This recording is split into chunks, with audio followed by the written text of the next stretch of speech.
This week on Vaticano, Pope Francis invites the faithful to dedicate an evening of prayer for peace in Ukraine. After that, she ran away from the custody of the kidnapper. Meet Sumira Shafiq, a Catholic lawyer fighting to end forced child marriages in Pakistan. Dive deep into papal history and explore the Lateran Palace, the original home of the Roman Pontiffs. For this and more, Vaticano starts now.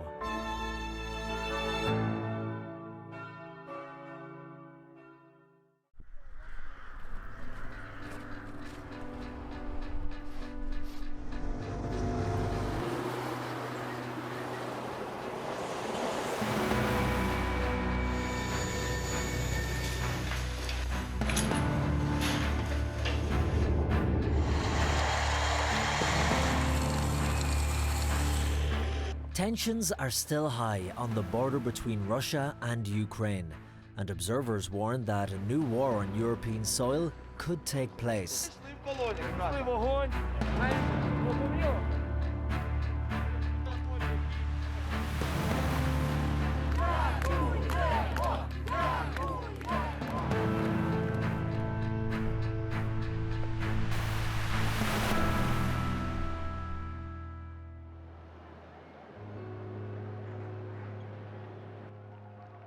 Recently, Pope Francis showed great concern for the situation in Eastern Europe. I'm greatly concerned with the increase of tensions that threaten to inflict a new blow to peace in Ukraine. With these words, Pope Francis invited the faithful to pray for peace in Ukraine and to set up a special day for prayer for the whole Church on January 26th.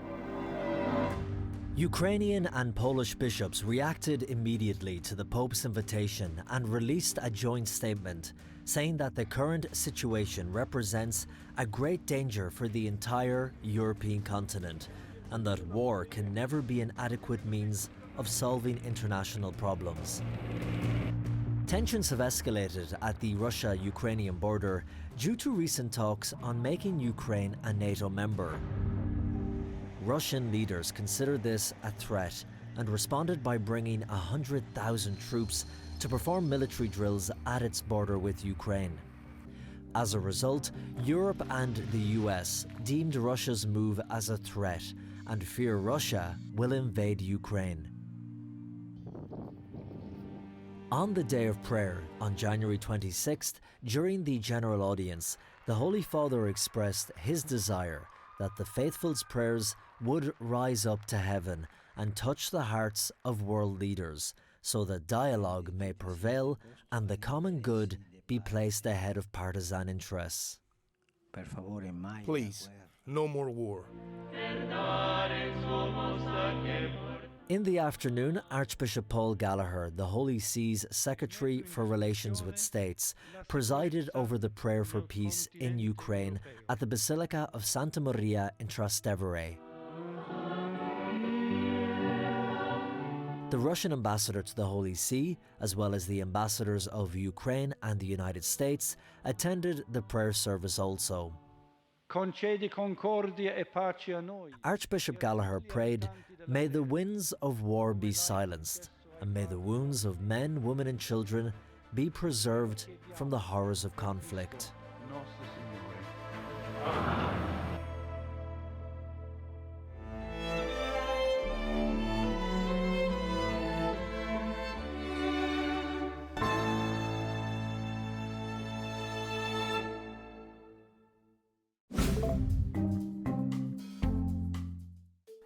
Hello and welcome to this week's Vaticano update with the most important news from the Vatican. Donations to the Vatican's Peter's Pence collection fell by 15% in 2021, the Vatican announced recently. The prefect of the Secretariat for the Economy spoke of a distinct decrease in donations compared to the years before, especially since 2020.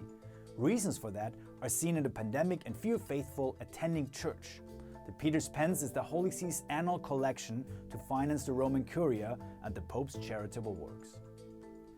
Marking Holocaust Remembrance Day, the Holy Father met with 90-year-old Auschwitz survivor Edith Bruck at Casa Santa Marta. Both Pope Francis and Brooke emphasized the value of sharing memories of the past with young people. Especially those should hear from the older generation in order to avoid making similar mistakes.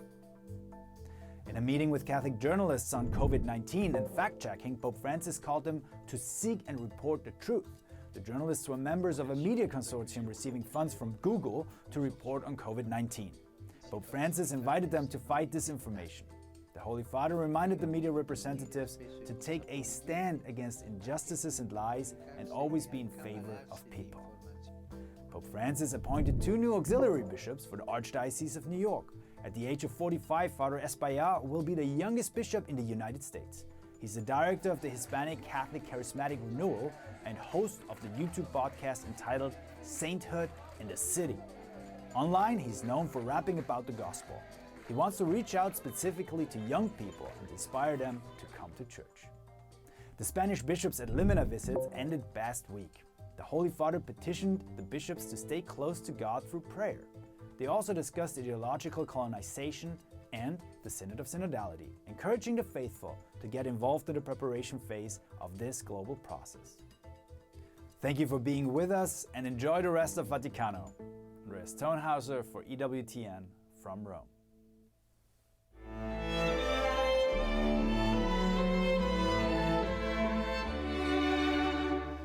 In a few moments, we'll be back with more on Vaticano.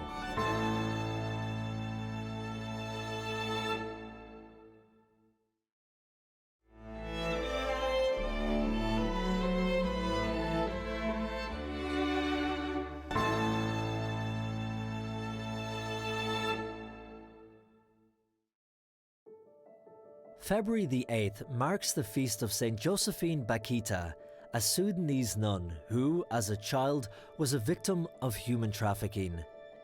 Oggi ricorre la giornata mondiale. In 2015, Pope Francis established the International Day of Prayer and Awareness Against Human Trafficking, to be observed on the feast day of St. Josephine Bakhita. According to the International Labour Organization, there are 40.3 million victims of human trafficking worldwide, and the people most at risk are women and girls. This year's theme for the Day of Prayer is The Power of Care: Women, Economics, Human Trafficking.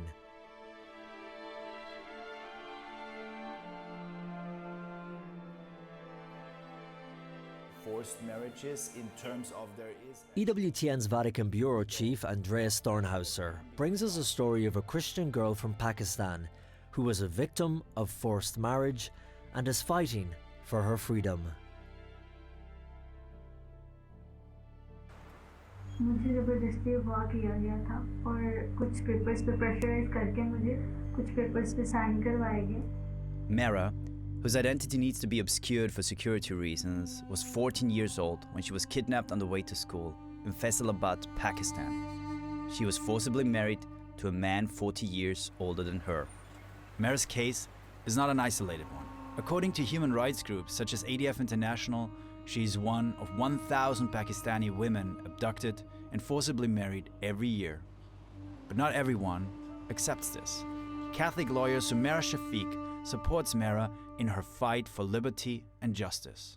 The courts did not accept, even when they heard the case, they did not annul this marriage. They told the girl to go back to her abductor. After that, she ran away from the custody of the kidnapper, and then we fight for ADF International along with me. We fight for her, for liberty, and now she is living with their parents. Mera and Sumaira Shafiq are Christians. They both belong to the small Catholic community of the country. What is the situation of women in Pakistan, and especially those of religious minorities, also Catholics in particular? Now, if you're talking about forced marriages, one is you're talking about when a person is underage. Now, this is happening in Pakistan, and it seems to have increased in recent years. Are you sometimes worried that people will come after you? You're Catholic yourself, you're a woman, you're fighting for those cases. Is there a danger for you? Yes, sometimes I was very much worried about myself, definitely, because I'm not defending only Myra, but I'm defending any other Christian girls and Hindu girls and different communities girls who are victimized to forced conversion and abduction, rape, kidnapping. According to ADF International, Pakistan is one of the most dangerous places for a woman to be a Christian. Local authorities are often complicit in cases such as Myra's. Courts have often failed to uphold the Child Marriage Restraint Act, which sets the legal age of marriage for girls at 16 years. Now the problem is, Islamic lawyers are saying that in Islam there is no minimum age in marriage. So they are challenging the government's law of minimum age. This is where there is a clash. Now, under the Catholic Bishops' Conference of Pakistan, we have various commissions, one of which is the Justice and Peace Commission. Our Justice and Peace Commission is also taking this up with the government. A number of NGOs, including Muslim NGOs, including the government's Human Rights Commission. So right now, there is a lot of discussion going on. I see, but the church is doing a lot in this matter. Yes, we are doing whatever we can. At this moment, Myra is still fighting for her freedom, as the court in Pakistan has not handed down a judgment in her case. She still fears the authorities will send her back to her tormentor. Myra hopes for justice, and she is not alone.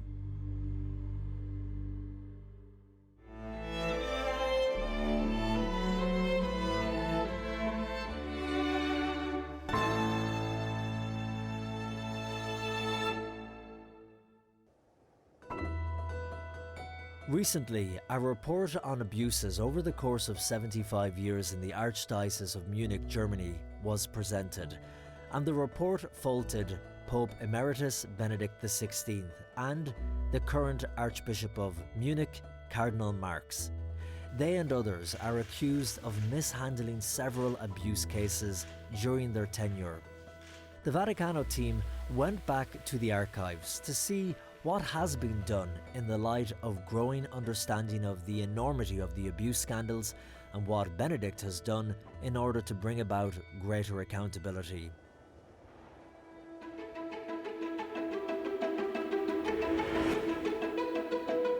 In January 2002, American Catholicism faced one of the worst institutional and spiritual crises in history. It began when the Boston Globe raised accusations against the Catholic priest in Boston, John J. Gyohan, for abusing more than 130 minors over a 30-year period of ministry, and against his superior, Cardinal Bernard Law, for having covered up the abuses. In Rome, as the American scandal blew up, the Congregation for the Doctrine of the Faith and its prefect, Cardinal Joseph Ratzinger, directly confronted it. In fact, Ratzinger had already been working against abuses in the church for years. After the sexual revolution of 1968, society had been changing. Good and evil had become relative, and some church environments were not able to escape the influence of this crisis.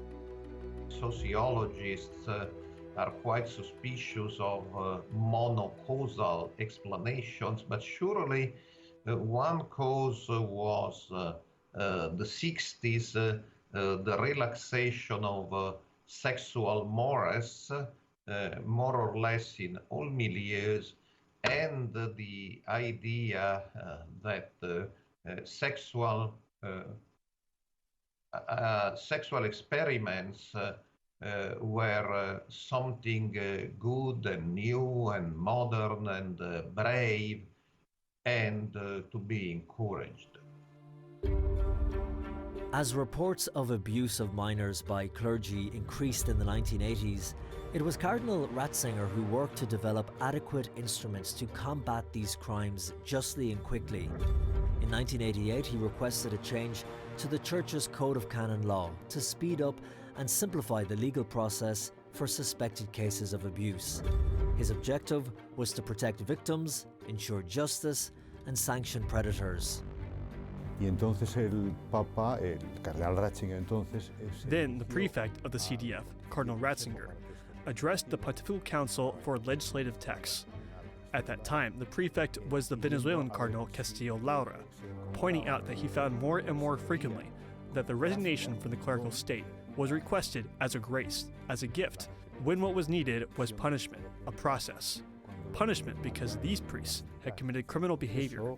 Y castigar porque habían cometido conductas criminales. In his 24 years as head of the congregation, Cardinal Ratzinger had zero tolerance for priests or religious who committed abuse against minors. El Cardenal Ratzinger fue el primero. Cardinal Ratzinger was the first in the Roman Curia to say no. This cannot be treated as a matter of grace, but as a matter to be judged and punished, and appropriate measures to be taken. He was the first, and he was quite isolated in doing this. Fue el primero, era bastante aislado.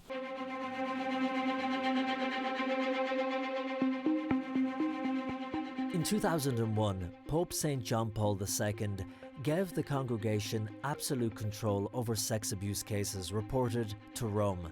Cardinal Ratzinger then published a document, the Church's norms on handling the most serious of crimes.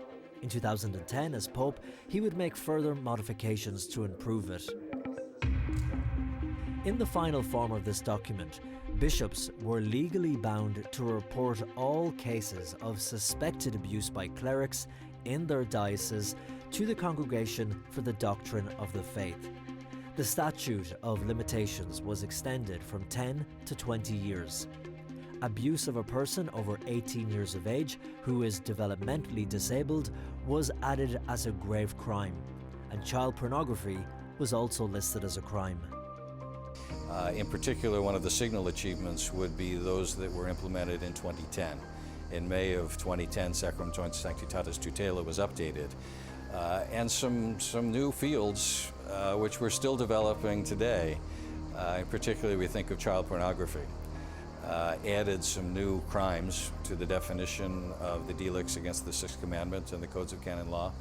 Vos Estis Lux Mundi has continued that and added new, as we come to understand the magnitude of these issues that we're facing. Days later, on April 2nd, 2005, Pope John Paul II died. And on April 24th, Cardinal Ratzinger succeeded him as Pope, taking the name Benedict XVI. After the 2002 American scandal, victims from other nations began to come forward. In Ireland in 2005, then in Australia, Malta, and Germany. In the face of a seemingly unprecedented spiritual crisis, Benedict XVI started a path of purification and cleansing within the Church. During his pontificate, he removed more than 400 priests convicted of sex abuse from the clerical state. He met with victims of clerical abuse 5 times during his international trips, and he exonerated the entire Church to a profound conversion and purification through acts of penance. In 2010, a letter to Irish Catholics was symbolic of his approach. He asked for forgiveness of abuse victims and strongly condemned priests and religious that stain the face of the Church with these crimes and sins. Tristezza anche che l'autorità della Chiesa. There is also sadness that the Church authority was not sufficiently vigilant, nor sufficiently quick and decisive to take necessary measures to stop the abuse and prevent it from occurring again. Because of all this, we are going through a period of penance, of humility, and of renewed sincerity, as I wrote to the Irish bishops. It seems to me, we really have to go through times of penance and humility, and we have to renew and learn sincerity again. E rinnovare e reimparare una assoluta sincerità. Under Joseph Ratzinger as Cardinal and then as Pope, progress was made in the Church's handling of abuse. Bishops have the moral and legal duty to provide an adequate response to these crimes, to care for the permanent formation of the clergy, to listen to victims and their families, and to cooperate with the civil authorities. The accusations brought against Benedict in the Munich report weigh heavily, and while Benedict denies any wrongdoing during his time as Archbishop, the Vatican points to his fight against abuse as head of the Congregation of Faith and then later as Pope.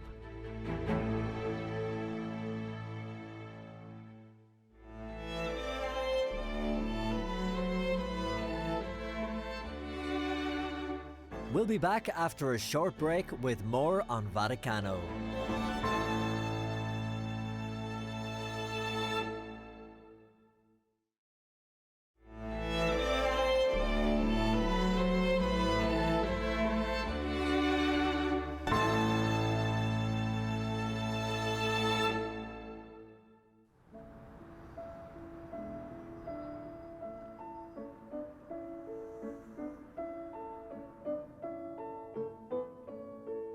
The Lateran Palace was the residence of the popes for about 1,000 years before the pontiffs moved to Vatican Hill.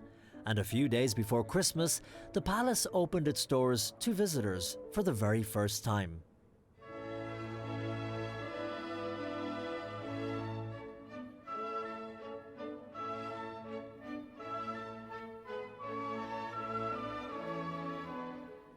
La testimonianza.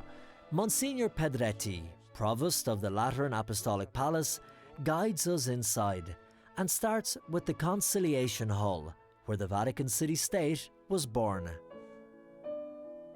Bene, qui ci troviamo nella sala della Here we are in the Conciliation Hall, also known as the Hall of the Popes. It is called Conciliation Hall because it takes its name from the historic event celebrated on February 11, 1929, the signing of the Lateran Pacts. On the table in the back are the original pen and inkwell with which the conflict between state and church ended. Termina il conflitto fra Stato e Chiesa.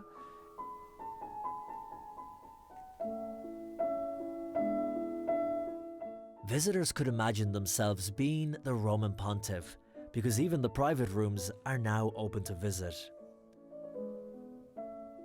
La vera novità. The real news is that for the first time, the Pope's private apartment will be open to visitors. It consists of a dining room, a bedroom, a small library, then the room where the Pope would receive his guests and a secretary. Ospiti e poi una segreteria.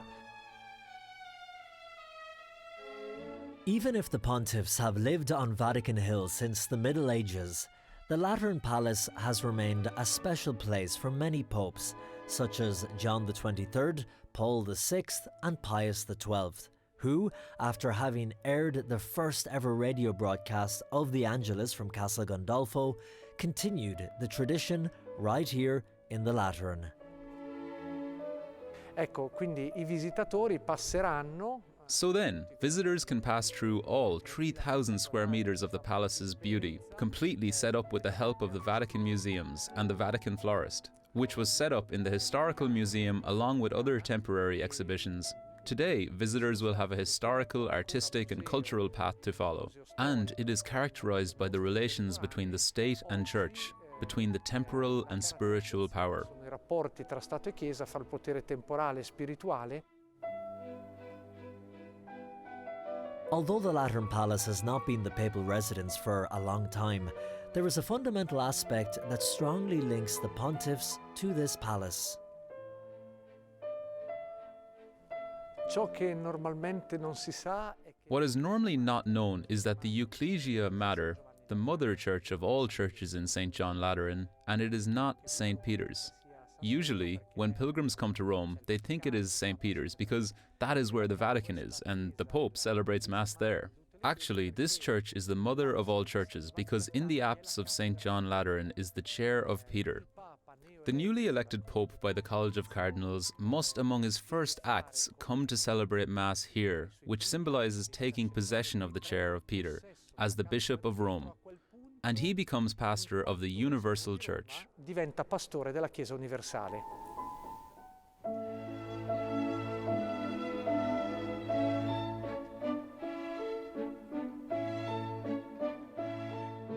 dato importante.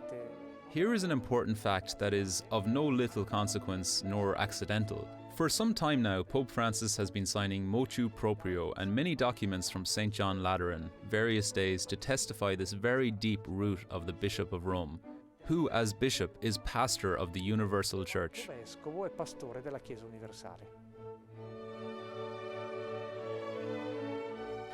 The palace can be visited every day from Monday to Saturday, excluding Wednesdays, by booking online. Visits are organised in groups with a maximum of 30 and are guided by the missionaries of divine revelation.